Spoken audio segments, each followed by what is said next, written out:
Pancasila dengan pembukaan Undang-Undang Dasar Negara Republik Indonesia tahun 1945. Pancasila sebagai dasar negara Republik Indonesia mempunyai implikasi bahwa Pancasila terikat oleh suatu kekuatan secara hukum, terikat oleh struktur kekuasaan secara formal yang meliputi suasana kebatinan atau cita-cita hukum yang menguasai dasar negara. Suhadi, 1998. Jadi, ada 4 pokok pikiran yang diciptakan dan dijelaskan dalam UUD 1945. Yang pertama, negara persatuan, sebagaimana yang tercantum dalam kalimat melindungi segenap bangsa Indonesia dari seluruh tumpah darah Indonesia. Yang kedua, ada keadilan sosial, sebagaimana yang tercantum dalam kalimat negara hendak mewujudkan keadilan sosial bagi seluruh rakyat Indonesia. Yang kedua ada kedaulatan rakyat, sebagaimana yang tercantum dalam kalimat negara yang mengatur kedaulatan rakyat berdasarkan asas kerakyatan dan perwakilan. Yang keempat, ketuhanan dan kemanusiaan, sebagaimana yang tercantum dalam kalimat negara berdasarkan atas ketuhanan yang menurut dasar kemanusiaan yang adil dan beradab.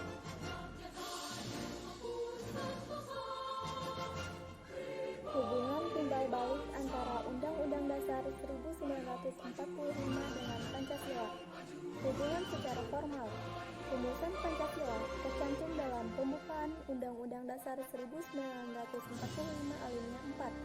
Pembukaan Undang-Undang Dasar 1945 merupakan pokok kaidah negara yang fundamental terhadap tertib hukum. Pembukaan Undang-Undang Dasar 1945 intinya adalah Pancasila. Pancasila memiliki hakikat, sifat, kedudukan, dan fungsi sebagai pokok kaidah negara yang fundamental.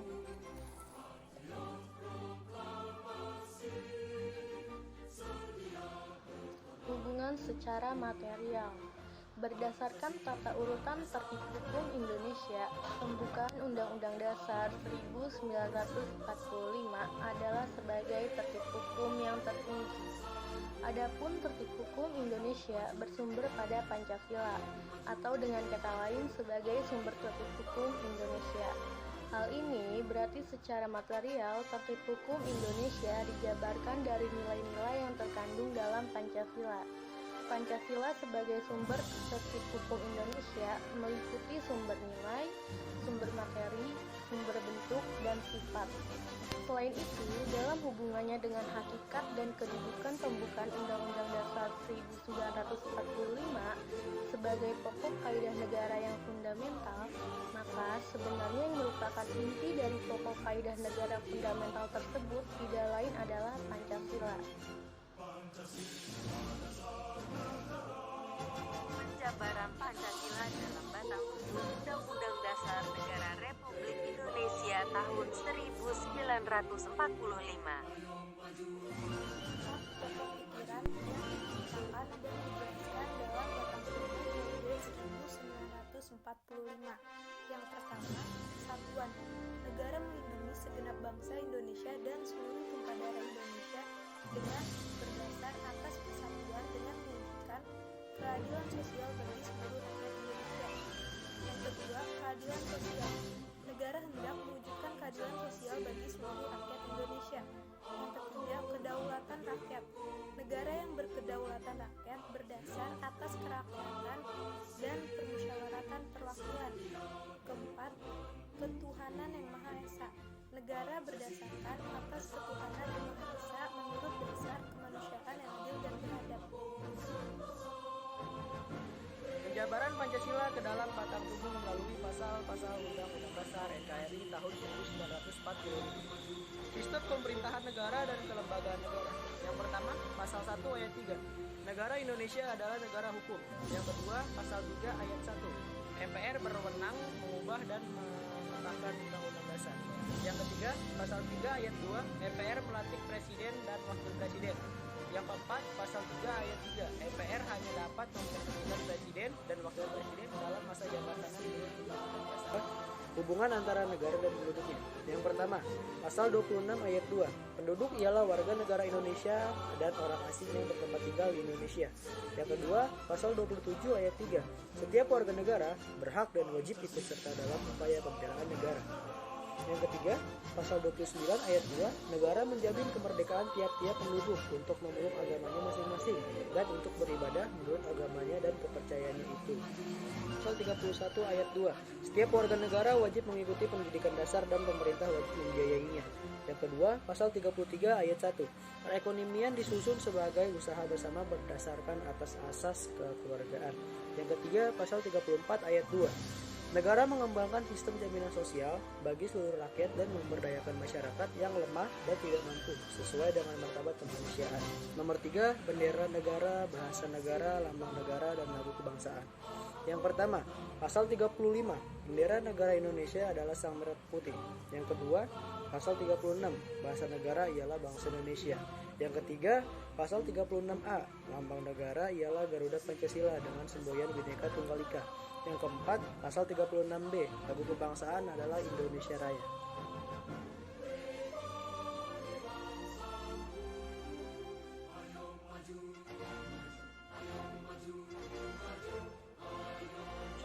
Implementasi Pancasila dalam pembuatan kebijakan negara dalam bidang politik, ekonomi, sosial, budaya, dan HAKAM. Implementasi Pancasila dalam pembuatan kebijakan negara di bidang politik, ekonomi, sosial, budaya, dan HAKAM. Pancasila dengan membuat pasal-pasal yang mengatur tentang kehidupan politik, ekonomi, sosial, budaya, dan juga pertahanan dan keamanan yang berdasarkan isi dari sila Pancasila. Yang pertama, ada di bidang politik. Pasalnya yaitu pasal 26 ayat 1 yang mengatur tentang orang yang menjadi warga negara Republik Indonesia. Yang kedua, ada pasal 27 ayat 1 yang memberikan pernyataan terhadap kedudukan warga negara Indonesia di dalam hukum dan juga pemerintahan adalah sama tanpa adanya pengecualian. Yang kedua, ada bidang kewenangan, yaitu pasal 27 ayat 2 yang berbunyi tiap-tiap warga negara berhak atas pekerjaan dan kehidupan yang layak bagi kemanusiaan. Yang kedua, ada pasal 33 ayat 1 yang berbunyi disusun sebagai usaha bersama berdasarkan atas asas kekeluargaan. Yang ketiga, ada pasal 34 ayat 1 yang berbunyi fakir miskin dan anak-anak yang terlantar dipelihara oleh negara. Selanjutnya, yang ketiga, ada bidang sosial budaya. Contoh pasalnya yang pertama ialah pasal 31 ayat 1 yang berbunyi setiap warga negara berhak untuk mendapatkan pendidikan. Lalu contoh yang kedua ada pasal 32 ayat 2 yang berbunyi negara memajukan kebudayaan nasional Indonesia di tengah peradaban dunia. Lalu yang terakhir, yang keempat, di bidang pertahanan dan keamanan. Contohnya yaitu pasal 27 ayat 3 yang berbunyi setiap warga negara berhak dan wajib ikut serta dalam upaya pembelaan negara.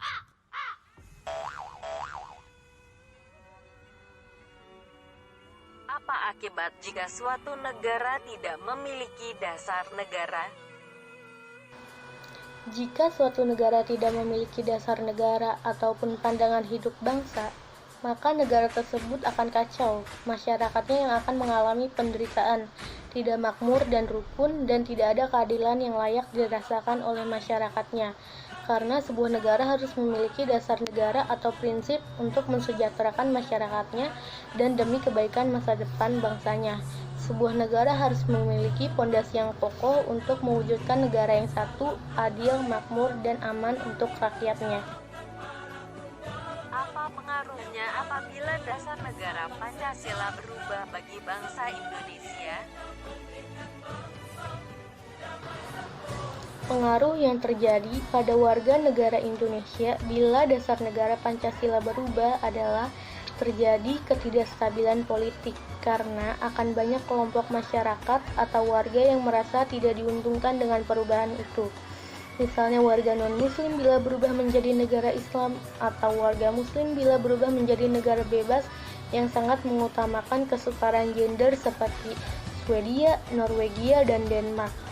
Selain itu, persatuan bangsa akan terancam bila itu terjadi kestabilan politik tidak tercipta. Perubahan tersebut juga tidak akan terjadi mulus karena ketidaksiapan Indonesia secara mental yang sudah terbiasa dengan Pancasila.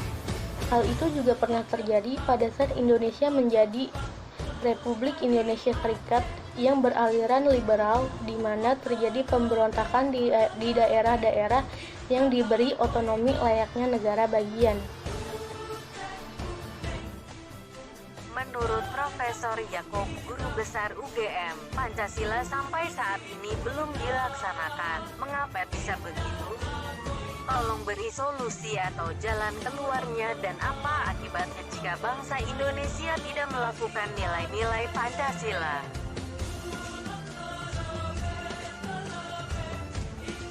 Adanya kenyataan bahwa dalam proses pembangunan nasional dan dinamika masyarakat yang berkembang secara cepat, adanya realita menunjukkan bahwa bangkrutnya ideologi yang tertutup dan beku cenderung meredupkan perkembangan dirinya.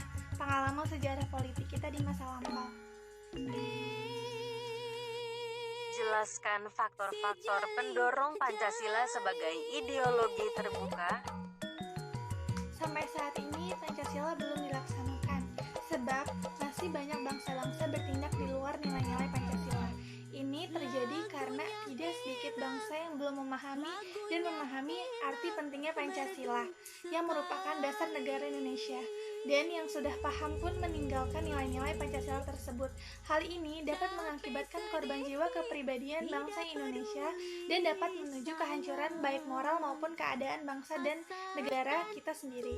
Oleh karena itu, perlu adanya pendidikan dan penanaman Pancasila sejak dini dalam sebuah keluarga, di sekolah maupun dalam masyarakat.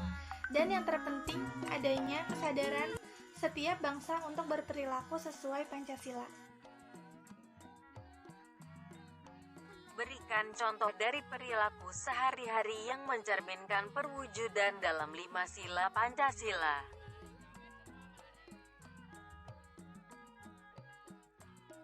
Sila pertama itu ketuhanan yang Maha Esa. Contohnya itu kita harus menghargai agama lain, percaya dan takwa pada Tuhan yang Maha Esa sesuai ajaran yang dianut masing-masing. Yang kedua itu kemanusiaan yang adil dan beradab. Contohnya itu tidak membeda-bedakan manusia berdasarkan suku, ras, agama. Terus menyadari bahwa kita diciptakan sama Tuhan dan membela kebenaran dan keadilan. Yang ketiga, persatuan Indonesia. Contohnya itu seperti kita cinta terhadap tanah air, terus memakai produk dalam negeri. Yang keempat, kerakyatan yang dipimpin oleh hikmat kebijaksanaan dalam permusyawaratan perwakilan. Contohnya itu kita menyelesaikan masalah dengan musyawarah, seperti menentukan ketua kelas dengan bermusyawarah terlebih dahulu. Terus yang kelima itu keadilan sosial bagi seluruh rakyat Indonesia. Contohnya itu kita itu harus berusaha menolong orang lain sesuai kemampuan, terus menghargai hasil karya orang lain, tidak mengintimidasi orang dengan hak milik kita. Apa faktor yang dapat mempengaruhi penerapan ideologi Pancasila? Faktor yang mempengaruhi penerapan ideologi Pancasila adalah faktor internal dan faktor eksternal. Kedua faktor tersebut sangat berpengaruh terhadap perkembangan ideologi Pancasila di bumi Nusantara. Sifat pluralistik bangsa ditinjau dari keanekaragaman suku, adat budaya, dan agama yang dipeluk oleh masyarakat. Saat mungkin dimanfaatkan oleh pihak-pihak tertentu untuk memecah belah persatuan dan kesatuan bangsa. Apa yang dimaksud dengan hubungan material dalam Pancasila? Hubungan secara material adalah salah satu bentuk hubungan antara Mukadimah dengan Undang-Undang Dasar 1945. Hubungan material didasari dari sistem hukum Indonesia dalam pembukaan Undang-Undang Dasar 1945 sebagai hukum yang tertinggi dari nilai-nilai yang terdapat dalam Pancasila. Apakah ada kemungkinan isi dari Pancasila berubah Jika mungkin terjadi, apa faktor penyebabnya? Oke, jadi Pancasila dalam posisinya sebagai sumber semua hukum atau sebagai sumber hukum dasar nasional yang berada di atas konstitusi, artinya Pancasila berada di atas UUD 1945. Kaidah pokok yang fundamental itu mempunyai hakikat dan kedudukan yang tetap kuat dan tidak dapat diubah bagi negara tersebut. Pancasila tidak dapat diubah dan ditiadakan karena ia merupakan kaidah pokok yang fundamental. Secara yuridis formal berdasarkan pasal 37 UUD 1945, konstitusi sebagai hukum dasar kemungkinan adanya perubahan. Namun, Pancasila dalam kedudukannya sebagai kaidah pokok negara, stat fundamental norm, sifatnya tetap kuat dan tidak berubah. Jadi, stat fundamental norm adalah norma yang merupakan dasar bagi pembentukan konstitusi. Ia ada terlebih dahulu sebelum adanya konstitusi. Namun jika dilihat pada hukum Indonesia yang tidak membenarkan perubahan dari Pancasila karena ia sebagai sumber dari segala hukum atau sebagai sumber hukum dasar nasional di Indonesia. Mengubah Pancasila sama aja berarti mengubah dasar atau asas negara. Apa pengertian pokok kaidah fundamental? Pokok kaidah fundamental adalah norma yang merupakan dasar bagi pembentukan konstitusi atau undang-undang dasar dari suatu negara, yaitu pembukaan UUD 1945. Pada era Soeharto, Pancasila dijabarkan melalui penataran P4. Jika P4 diterapkan kembali, apakah akan relevan pada era sekarang? Menurut perhitungan Zulkifli Hasan, untuk pelajaran PMP dan P4 yang pernah diajarkan dulu bisa diajarkan kembali di sekolah-sekolah sekarang dengan tujuan mengembalikan nilai-nilai luhur bangsa. Karena Pancasila bukan hanya mempunyai makna kebajikan dan kebahagiaan saja, tetapi Pancasila harus dihayati untuk kemudian diamalkan oleh kita semua. Bagaimana cara mempertahankan Pancasila? 1. Warga negara Indonesia harus melaksanakan dan mengamalkan nilai-nilai luhur Pancasila dalam kehidupan sehari-hari. 2. Tidak mengubah, menghapus, dan mengganti dasar negara Pancasila dengan dasar negara yang lain. 3. Mempertahankan Pancasila berarti mempertahankan Negara Kesatuan Republik Indonesia. Mengganti Pancasila berarti mengancam keberadaan negara Indonesia. Mengapa kedudukan dasar negara berbeda dengan kedudukan peraturan perundang-undangan? Nah, jawabannya karena dasar negara merupakan sumber dari peraturan perundang-undangan. Implikasi dari kedudukan dasar negara ini, maka dasar negara bersifat permanen. Sementara peraturan perundang-undangan bersifat fleksibel dalam arti dapat diubah sesuai dengan tuntutan zaman. Pancasila sebagai dasar Republik Indonesia mempunyai implikasi bahwa Pancasila terikat oleh sesuatu kekuatan secara hukum serta struktur kekuasaan secara formal yang meliputi suasana kebatinan atau cita-cita hukum yang menguasai dasar negara. Cita-cita hukum tersebut terangkum di dalam 4 pokok pikiran, yaitu negara persatuan, keadilan sosial, kedaulatan rakyat, ketuhanan, dan kemanusiaan. Pembukaan Undang-Undang Dasar 1945 merupakan tertib hukum yang tertinggi dan memberikan kemutlakan bagi tertib hukum Indonesia. Dengan demikian, Pancasila secara yuridis formal ditetapkan sebagai dasar filsafat negara Republik Indonesia bersamaan dengan ditetapkannya pembukaan Undang-Undang Dasar 1945. Maka dari itu, Pancasila dan pembukaan Undang-Undang Dasar 1945 mempunyai hubungan timbal balik sebagai berikut. Yang ke-1, hubungan secara formal. Pancasila memperoleh kedudukan sebagai norma dasar hukum positif. Yang kedua, hubungan secara material. Pancasila sebagai sumber tertib hukum Indonesia meliputi sumber nilai, sumber materi, sumber bentuk, dan sifat. Hubungan pembukaan UUD 1945 yang memuat Pancasila dalam batang tubuh. UUD 1945 bersifat kasual dan organis. Yang pertama, hubungan kasual. Hubungan kausal mengandung pengertian pembukaan UUD 1945 merupakan akibat keberadaan batang tubuh. Yang kedua, hubungan organik hierarki permukaan dan batang tubuh UUD tahun 1945 merupakan satu kesatuan yang tidak terpisahkan.